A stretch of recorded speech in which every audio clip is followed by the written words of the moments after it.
noneho mbabwira icyo Uwiteka yambwiye kubabwira. Mbabwira icyo Uwiteka yambwiye kubabwira. Ese ni iki? Ese ufite amatsiko? Itegure. Uyu munsi itunganye. Hari marayika w'inkota, hari marayika w'imbaraga, hari marayika umanukanye inkota ityaye.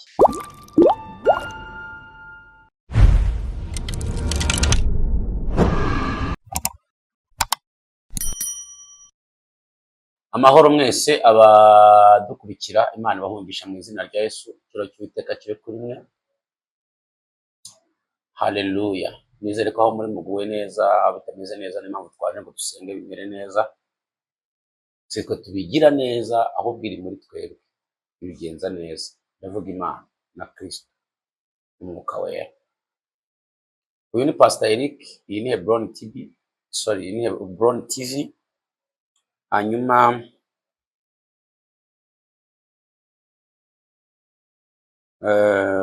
uri nyuma ya kamera cyangwa turi kumwe hano yitwa Christian. Ndamusuhuje mu izina rya Yesu. Imbaraga z'Imana zibe kuri we, Imana mushyigikire. Amen. Munyemerere dusenge, noneho mbabwira icyo Uwiteka yambwiye kubabwira. Mbabwira icyo Uwiteka yambwiye kubabwira. Ese ni iki? Ese ufite amatsiko? Kora share, kora subscribe, nanabashimira cyane. Ibiganiro mujye mubigeza kure. Hari ijambo Yesu yavuze, yaravuze ngo ntabwo Yesu azaza ubutumwa butaragera ku mpera y'isi. Fasha ivugabutumwa. Ufate iyi link uyigeze ku bantu. Wowe urabukoze ibyo Yesu yavuze. Witurize ko babyakira, ko babifata, ntabwo bikureba. We gusa ukore icyo Yesu yasize avuze.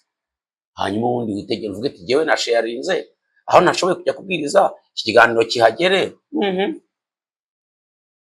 Naratangaye ko ubutumwa ntaho butari kugera. No mu Barabu batemera Yesu, mu Bushinwa basenga izindi mana, mu Buhinde naratanga. Uzi ko ubutumwa nta hantu butari kugera. Rero Yesu agiye kugaruka. Nawe butaragera rero uko babifata ntabwo bikureba.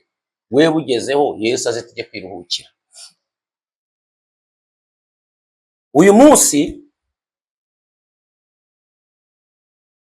uwitegure, uyu munsi witunganye, uyu munsi itegure, uyu munsi itunganye. Hari umushyitsi ukugendereye, hari umushyitsi ukugendereye.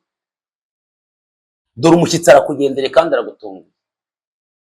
Hari umushyitsi kuteza bivastesi ntangiye gufasha. Hari umushyitsi ukugendereye.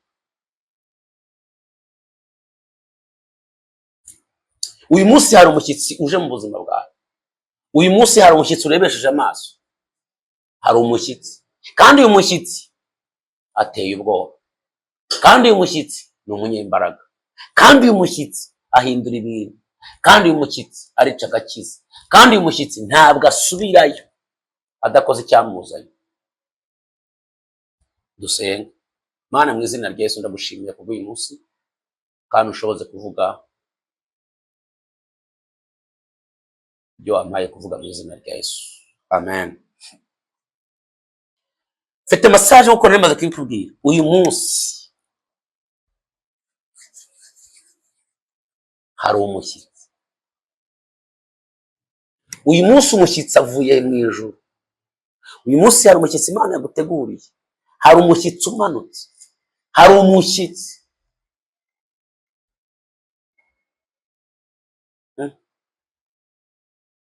Hari umushyitsi uje guhindura ibintu. Hari marayika w'umushyitsi, hari marayika w'inkota, hari marayika w'imbaraga, hari marayika umanukanye inkota ityaye. Niwe mushyitsi mukuru Imana ikoherereje. Tegura ukuntu ugiye kwakira uwo mushyitsi Imana yohereje. Welanze koskidrebe vekotari. Nagiye kubona mbona gutungurwa kunini. Mbona gutungurwa. Mbona umuntu wese unyumva ugiye gutungurwa. Kuko uyu mushyitsi we nta kimusubizayo. Uyu mushyitsi we wandile la kosidrebe vekotari. uyu mushyitsi we nta kimusubizayo kuko araje. Dusome Yosuwa igice cya 5 umurongo wa 13, turasoma n'igice cya 6 umurongo wa 1. Haravuga ngo Yosuwa yegera i Yeriko, yubura amaso abona umuntu uhagaze amwegereye afite inkota mu ntoki. Yosuwa aramwegera aramubaza ati, mbese uri uwo mu bacu cyangwa uri uwo mu babisha bacu? Uwo muntu aramusubiza atoya, ahubwo nje nonaha kubera ingabo z'Uwiteka umugaba. Yosuwa yikubita hasi yubamye aramuramya, aramubaza ati, mutware, ngewe umugaragu wawe untegetse iki? Nuko umugaba w'ingabo z'Uwiteka abwira Yosuwa ati, kwetura inkweto mu birenge byawe kuko aho uhagaze ari ahera. Yosuwa abigenza atyo. Itegura uyu mushyitsi. Nuko nyine ugiye kwitegura umushyitsi ko we nta mikino afite. 6 umurongo wa 1. Yeriko hari yakinzwe cyane kuko batinyaga Abisirayeli, nta wasohokaga kandi nta winjiraga. Umurongo wa 2, Uwiteka abwira Yosuwa ati, dore nkugabije Yeriko n'umwami waho n'intwari zaho. Amen. Dore nkugabije Yeriko n'intwari zaho n'umwami waho. Amen. Mbere yuko winjira mu cy'Imana yavuze, hari umushyitsi ubanje kuza. Ahangaha simpavuga ibintu byinshi. Kwetura inkweto, marayika yaje. Iva mu mikino, marayika yaje. Kugira ngo Imana ugabize Yeriko, hari umushyitsi ugiye kubanza gushyira ibintu ku murongo witwa marayika. Mumbabarire sinjye mu mateka ubwira icyo Imana yambwiye kukubwira. Nzategura mbigisha amateka ya Bibiliya, nzategura mbigisha. Ko mureke muri iminsi mbahe message cy'Imana ikuye mbwira. Ndayazi rwose, wenda si menshi, ariko byibayo maze kwiga twayasangira nawe nawe nayo ifite tukayahuza tukungurana ubumenyi. Ariko kuri ubu gahubwira iki? Umaze igihe wumva ari ibisanzwe, umaze igihe wumva ari bya bindi, ariko ntibikiri bya bindi. Umaze igihe wumva nyine izuba ryavuye, umwijima waje, imvura yaguye, ibintu bigiye bitandukanye. Ntago bikiri bya bindi. Aho Imana kugenda ngara hakurya hariho, dore nga urugo ngururi hakurya, dore abana ngabari hakurya, dore iwacu Siyoni ngari hakurya, dore mu ijuru ngari hakurya, dore amafaranga ngari, dore ibyo Imana yavuze ngo ariko mbere yuko bigeramo habanje kuza umushyitsi ugiye kubanza gutunganya ibintu no gukubura. Relance quitte bivordre bekosi dimandre bekosi elo. Ntabwo yakujyanayo nuko kumeze.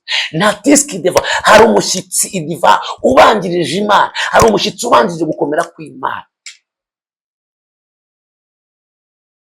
Ibintu twabifashe akamenyero, ibintu twabifashe nk'ibintu biraho, difata nk'ibintu nyine by'inguruka, n'ibintu biraho nyine by'abanyamitwe bateye, n'ibintu nyine ngo byo gukanga abantu, n'ibintu ntazi. Hari umushyitsi kandi arakugendereye. Mwitegure rero. Reka nibwirire umubyeyi ugiye kwitegura, kandi nibwirire umugabo ugiye kwitegura, hari umushyitsi witwa marayika kandi akugendereye wenyine. Joshua yasimbuye Mose. Yosuwa birasobanura ngo ni Hakizimana, Mose bigasobanura ngo ni uwatoraguye mu mazi. Yosuwa yari umusirikare, ntabwo yari umuhanuzi. Icyakora yarindaga shebuja witwa Mose. Bukeye akora igikorwa cyananiye abandi, ngo aragenda ajya gutata ahantu hakomeye, azana amakuru y'imvaho. Niho ndakuvuga wowe wafashe icyemezo cyo gusenga byarananiye abandi, wafashe icyemezo cyo gukizwa byarananiye abandi, hari igikorwa wakoze Imana igiye guhita iguhagurukiriza umushyitsi. Birivuga ngo igihe yari arimo agenda ubwa mbere yambuka Yorodani, Imana amubwira ngo nguhaye ubushobozi bwose, ugiye kwambutsa ubu bwoko, ugiye kubambutsa kandi uzabageza hakurya. Imana mu bushobozi yambuka Yorodani, ariko ageze hakurya ahura n'igikuta cyitwa Yeriko. Ndagira ngo munyumve, ageze kuri Yeriko aracanganyukirwa. Aha ndavuga iminota mike ishoboka. Ageze kuri Yeriko aracanganyukirwa, ageze aho yitegeye aracanganyukirwa, ageze aho yitegeye irembo ryiza ageze aho yitegeye agiye gushaka, ageze aho yitegeye agiye kurira indege, ageze aho yitegeye agiye kunesha, yitegeye ahantu abona indwara igiye gukira, yitegeye ahantu abona ibisubizo bigiye kuza, ahura n'urukuta rwitwa Yeriko. ndagira ngo mwumve, kandi Imana yari yamubwiye ngo dore ngahariya ndahaguhaye, ariko ahura n'igikuta cyitwa Yeriko.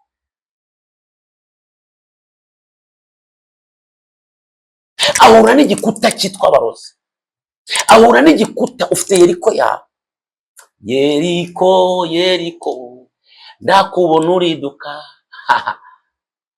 Yeriko y'ibibazo, ndakubona uriduka. Yeriko, Yeriko, ndakubona uriduka. sinzi kuririmba ariko kaba kaje. akirangiza amashuri azi ko agiye kubona akazi, Yeriko iramwitambika.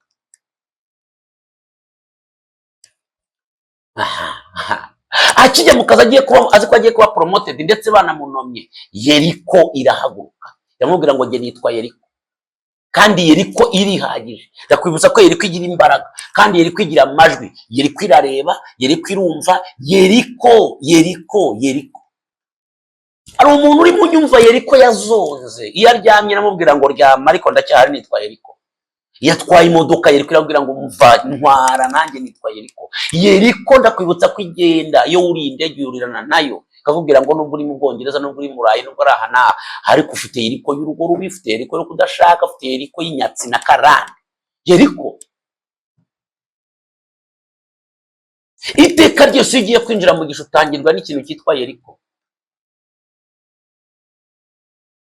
gutanza abasobanurira Yeriko, mvuge n'igisobanuro cya Yeriko uko bisobanura, babwire n'igihe umaze n'imyuka 7 yahakorera. ariko uyu mwanya reka nivugire gusa ku mushyitsi ukugendereye. wambara ikoti ryiza, ukambara umushanana mwiza, ukambara bubu na baze, niba ari bimwe, ariko banza ari bimwe, bubu baze banza ari bimwe, ukambara urukweto rwiza, ariko Yeriko ikakubwira ngo rwambara ariko ndakureba, nutahurarira. seka mu bukwe no muri pati zigiye zitandukanye, ariko ngitwa Yeriko, umenye ko mu mutima wawe harimo igikuta cyitwa Yeriko. ntabwo uzigera unezerwa igihe ngiye Yeriko nkihari. kandi birimo ngo hari hakinze cyane. Yeriko ifite imbaraga, Yeriko ifite imbaraga, ifite n'ingabo ziyirinze, ifite n'umwami uyiyoboye witwa Satani. kandi uyu mwami afite ingabo, aribyo bigeragezo. ntabwo ukungana n'uko umeze. Yeriko irakinze, ko ufite urukuta rwa 6 z'ubugari, ni ndende cyane kugira ngo uzayipfumure byoroshye. nta ngabo ufite, nta ntwaro ufite zapfumura Yeriko. wikwirarira, ufite ikintu cyakunaniye cyitwa Yeriko. ufite Yeriko wahanze, warasharatuye, washimyeho, witabaje abantu, warasenze, wararaguje, warize, waragerageje, ariko Yeriko yanze gutirimuka. wikwirarira, hari Yeriko. there is Jericho, hari Yeriko.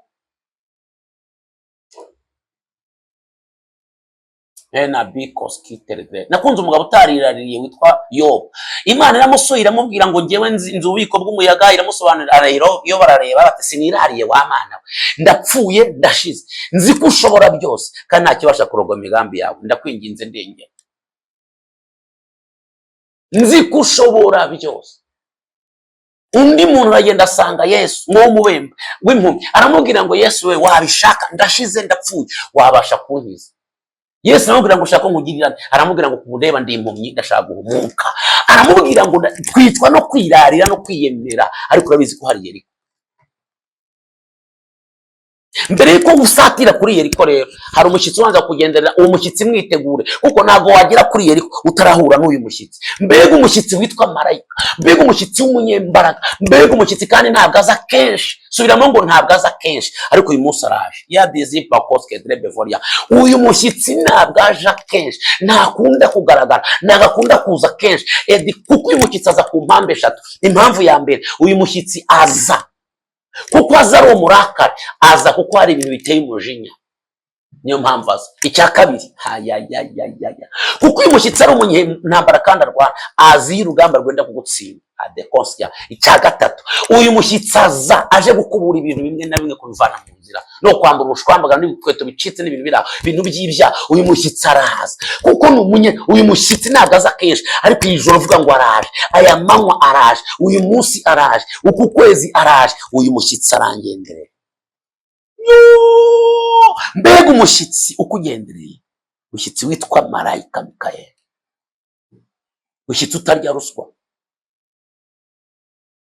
umushyitsi udatangirwa n'amagambo y'abantu, umushyitsi ngo witwaje inkota, ko biriya tubwira. Joshua biramucana nkuko nawe byagucanze. Mwibutse Joshua yari generali, hirya ari uko ari umuyobozi, mwita umwami, ariko yari na generali. Byagucanga kandi warize, byagucanga kandi uko kuki uyu muntu byamucanze kandi akomeye. Burya nta muntu udacangwa, nta muntu bitayobera, nta muntu bitayobera. Burya byakuyobera ufite umugabo w'umuzungu cyangwa umugore w'umuzungu, ni ukuri byakuyobera, ni ukuri warize. Uri umupolisi byakuyobera, uri umusirikare byakuyobera, kuko ibigeragezo ntabwo bikangwa n'urwego uriho.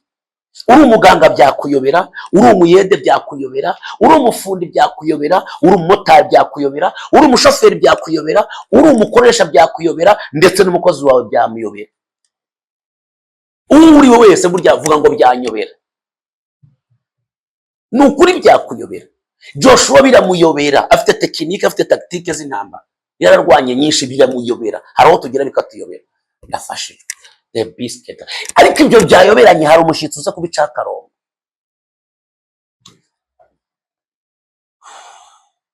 Joshua ngo bimuyobeye ntiyiraririye. Munkurikire, aravuga ati rero reka niyo ukomeza kwirarira ngo mbwira abisirayeli ngo turambuka, nta cyerekezo mbona, ngo ava mu bandi. Aravuga ati rero kacomoke, comoka mu bandi, comoka mu banywa nzoga, comoka mu banywa rumogi, comoka mu basinzi, comoka mu basambanyi, comoka mu bajya mu bapfumu, comoka mu biganyira, comoka mu bantu basuzugura Imana, bacomokemo. Ngo acomoka mu bandi, aravuga ati kwirarira niba ntacyo bazangeza, reka ncomoke. Ngo aracomoka, kandi acomoka nijoro, ngo yigiye imbere. Peace killer zodreke for, ngo yigiye imbere, yigiye imbere, yigiye imbere. Ngo agiye kubona abona umugabo ufite inkota yaka umuriro uteye ubwoba. Abona umushyitsi atatumiye, abona umushyitsi atahamagaye, abona umushyitsi w'imbaraga, abona umushyitsi w'umunyabushobozi, abona umushyitsi uteye ubwoba, abona umushyitsi w'imbaraga. Utewe n'umushyitsi w'imbaraga, ugenderewe n'umushyitsi w'imbaraga. Dore umushyitsi ukuntu ateye ubwoba. Rero Joshua mubonye aravuga ngo uri umusirikare, ndi umusirikare, kane gupfa gisivili. Anabaza ngo niko wa mugabo, uri uwo mu bacu cyangwa uri mu babisha, twambarane nonaha. Umugabo ahita amubwira ngo sindi uwo mu banyu, nta nubwo ndi umubisha. Joshua aracanga, aramubwira ngo genda umushyitsi udasanzwe, genda umushyitsi udasanzwe, kikubwira ngo sindi uwo mu banyu, nta nubwo ndi uwo mu babisha banyu, ndi umushyitsi udasanzwe. I'm special guest, ndi umushyitsi udasanzwe. Ndi umushyitsi udasanzwe, ndi umushyitsi udasanzwe. Waraje nta miti. Uyu mushyitsi ntagira amagambo menshi, aramubwira ngo ndi umushyitsi udasanzwe. Icyakora nje kubw'ingabo z'Uwiteka, ndi umugabo w'ingabo z'Uwiteka, ndi general, full general w'ingabo z'Uwiteka. Uwo ni marayika Mikayeli. Ngo Joshua byumvishe yikubita hasi, abyumvishe yikubita hasi. Dore umushyitsi yari yagiye gukubita hasi, hari ibyo akubise hasi, hari ibimanutse, hari ibyari bizi ko bikomeye, bigiye chini ya ulinzi. Vuga ngo umushyitsi hari ibyo ashyize chini ya ulinzi. Umushyitsi uje hari ibyo amanikishije amaboko, umushyitsi uje hari ibyo acecekesheje, umushyitsi uje hari ibyo yicaje, umushyitsi uje hari ibitazongera guhaguruka, byicaye hasi ndetse biranaryana kubera umushyitsi. Mbega umushyitsi, mbega umushyitsi ucishije bugufi byari bikomeye. Mbega umushyitsi wambuye ijambo bari bararyihaye ku buzima bwawe, mbega umushyitsi uvuga ntihagire usubizayo, mbega umushyitsi. Ngo Joshua yikubita hasi, yewe baryama hasi bati kuva nabaho mbonye umushyitsi, kuva nabaho mbonye umugabo. Umva kubwira, kuva wabaho ubonye umugabo nyamugabo, kuva wadenasi kota, kuva wabaho. Dore marayika w'inkota, dore marayika w'inkota arakugendereye. Ahita amubwira ati ye nahuye na benshi, najyanye na benshi, nicaranye na benshi, nasangiye na benshi, navuganye na benshi, wowe uteye ubwoba. None mutware, uyu ni yari generali, none mutware ngirente. Abacishijwe bugufi aramubwira ngo are kwetura inkweto kwa uhagaze nahera. Sohora ubusambanyi, sohora ubujura, sohora umwanzo, sohora ubutiko, sohora amoko, sohora ubugamba, sohora ubutiriganya, sohora aho uhagaze nahera. The peace can before ubutiriganya bwose uyu mushyitsi arabusohoye, ubudayimoni bwose umushyitsi arabusohoye. Kwetura inkweto, tunganya, itegure nguyu umushyitsi PVK ridrobevo, nguyu umushyitsi uze gusohora gasuzuguro, amadayimoni, inzara, asohoye utuntu twose. Sohora gupinga kose, sohora ubudayimoni bwose, sohora. Kwetura izo nkweto zawe, kwetura ibyo bya, itegura umushyitsi. Lelandi kitere by vordre, umugabo ahita kwetura inkweto, azikuramo ashyize vuba vuba, arangije dikonske drebevoria. Nta hantu bitugaragariza ko marayika yongeye kuvuga, ahubwo ku gice cya 6 n'udusomye ijambo rivuga ngo nuko Imana. Yoshua amaze kwitegura, nuko Uwiteka agenderera Joshua aramubwira ngo ukiri hano nkugabije Yeriko.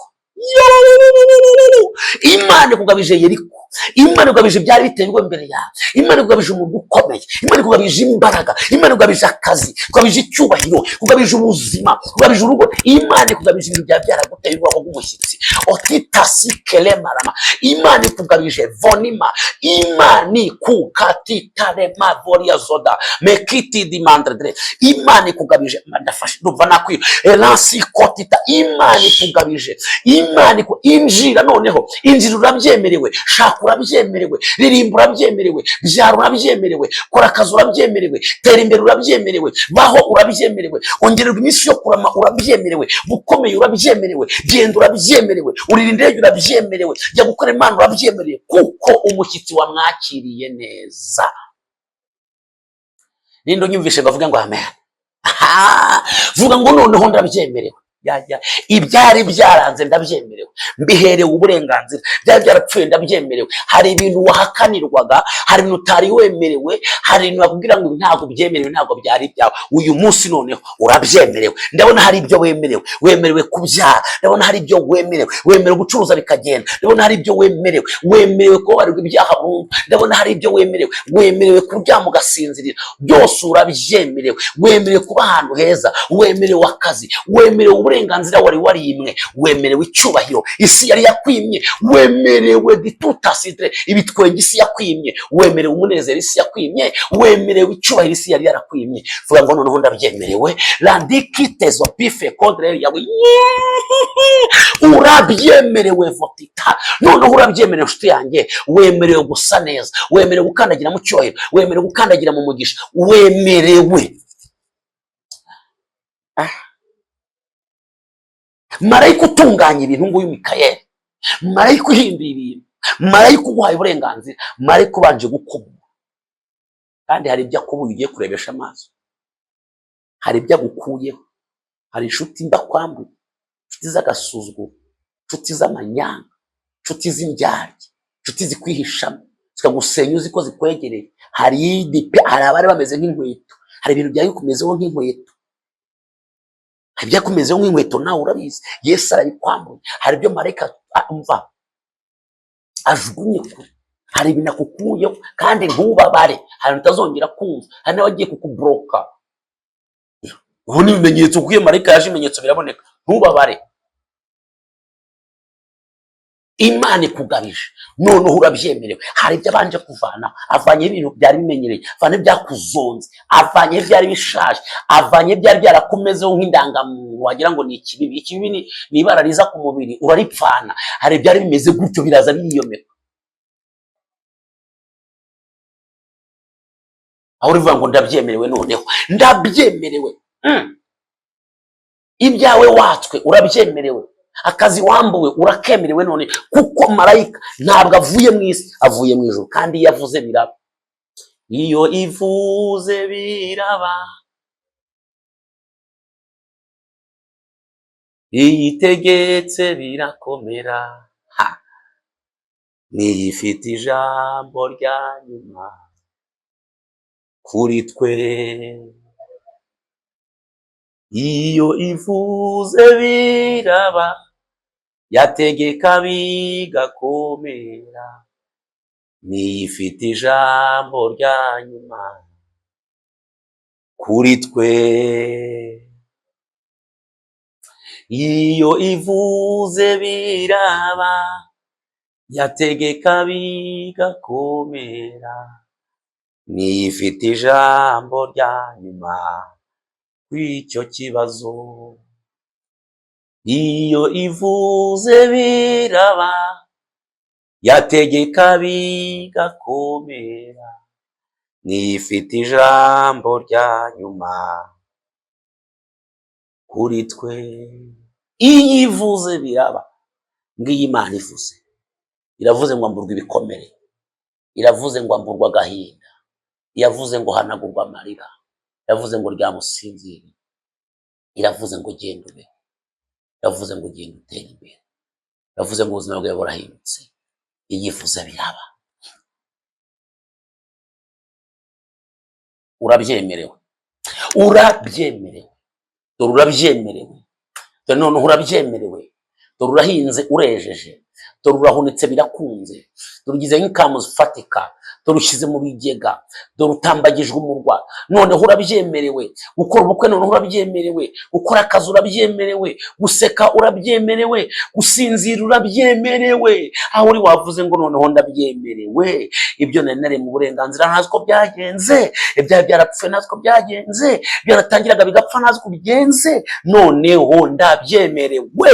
Urabyemerewe mu izina rya Yesu, urabyemerewe mu izina rya Yesu. Reka mwinjize, injira mu byo wemerewe, injira mu byo wemerewe, ngaya mavuta kwinjira mu byo wemerewe mu izina rya Kristo wa Nazareti, amen. Tuzongere guha urushima Imana. Injira, urabyemerewe, kambabwire ndafashijwe. Genda winjira mu byo wemerewe mu izina rya Kristo wa Nazareti, amen. Imana iguha umugisha. Ndagusengeye ngo injira mu byo wemerewe, ndagusengeye ngo amateka yawe ahinduke, ndagusengeye ngo ubuzima bwawe buhinduke, kandi winjiye mu byo wemerewe kubw'umushyitsi ukugendereye mu izina rya Kristo wa Nazareti, amen. Ndabakunda cyane. Hanyuma bigeze ku bandi, share, subscribe. Imana ibahe umugisha, amen.